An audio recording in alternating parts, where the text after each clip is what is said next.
Hi everyone, thanks for listening to this. We got an important debate to listen to, so let's get right into it. Missouri Highway Patrol Captain Ronald S. Johnson is a Ferguson native. He was born there, raised there, and he was also a highway patrolman there.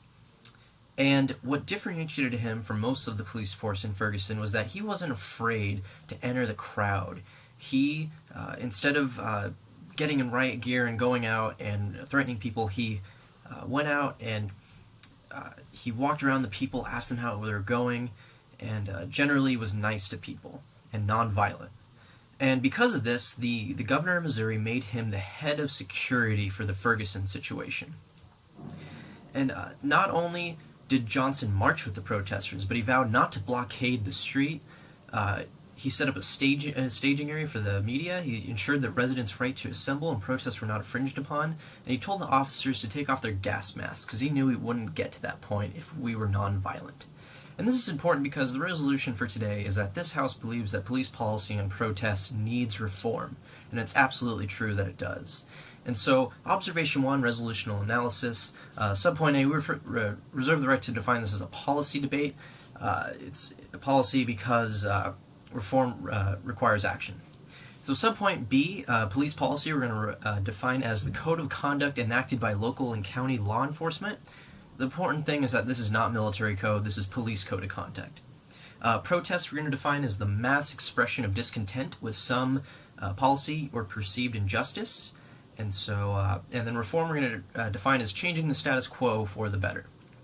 And so, subpoint C, our plan will be to consult and implement, and by that I mean train cops, to incorporate some of the practices done by the Rainbow Family's Shanti Senate. This is going to take some explaining to do, so I'll get right into it.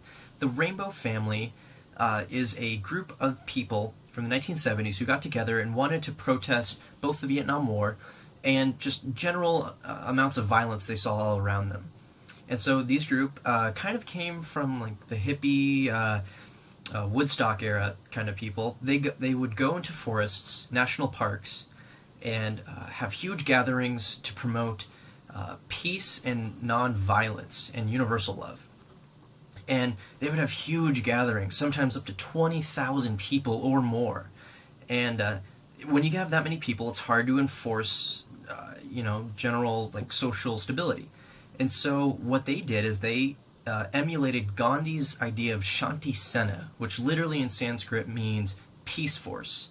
And these people, the Shanti Sena, were members of the Rainbow Family themselves, and they would go around and look for troublemakers.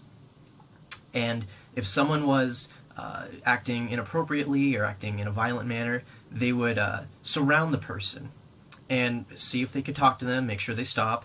And if they didn't, they would close in on them.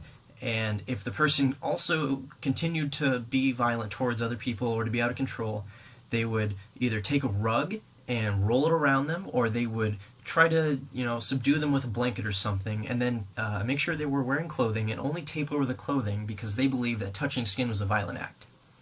And they had other practices. The UN's Peace Force acts in a similar way. They don't wear guns.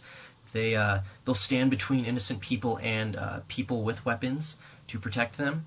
And these are really heroic, kind of what we would think of as civil servants in the truest sense of the term. And so some specific practices, there's quite a few, but basically the nonviolent approach of just walking among the people, making sure they're okay, having medical kits, making sure people feel safe is the important thing.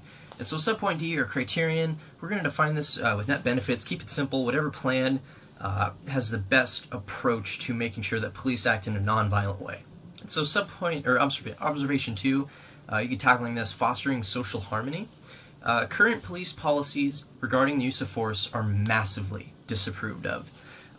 Today, a Pew Research Center poll found that Americans by 2 to 1 say that police departments nationwide don't do a good job in holding officers accountable for misconduct. They think that they treat racial groups unequally, and that police are not using the right amount of force in protest situations. And so subpoint B, the current policies are bad because they're perceived to be bad, and this has a lot of negative implications with holding the protesters against the cops, which is not the goal. The goal is that the cops protect the protesters. So subpoint C, our plan, has a few benefits by implementing cops who are trained in Shanti Sena ways of thinking and ways of acting, we'll have less police violence because these police officers will not be violent. Less harm to wrongdoers, which is good because it allows for a better public perception of the police, that we don't think you're wrong immediately, we're going to take you in and see if you're wrong. And so this also increases police confidence in the police. It also creates safer protests, which leads to more government accountability, because now governments can't just send SWAT teams and all sorts of crazy stuff to go in and swish protesters away, and it forces them to act upon what the protesters are protesting. And this is important. So observation 3, economic impacts. Subpoint A, current police tactics are expensive. So Ferguson, since the protests started, has spent $173,000 on replenishing the riot equipment. And this is things from gas masks to, like armored gear to all the other things that they use in protests. And subpoint B, this is expensive, and this is bad, because a little city like Ferguson shouldn't really have to pay $173,000 for something that should be free by having humans interact just in a peaceful, non-violent manner. And so subpoint C, our plan will implement the Shanti Sena practices of non-violence, and so this has a few impacts. It's going to decrease the costs of police force drastically by not having as much reliance on these riot gear equipments. And I think it's important that we take a step back and we think about, we're not talking that all cops have to be Shanti Sena people.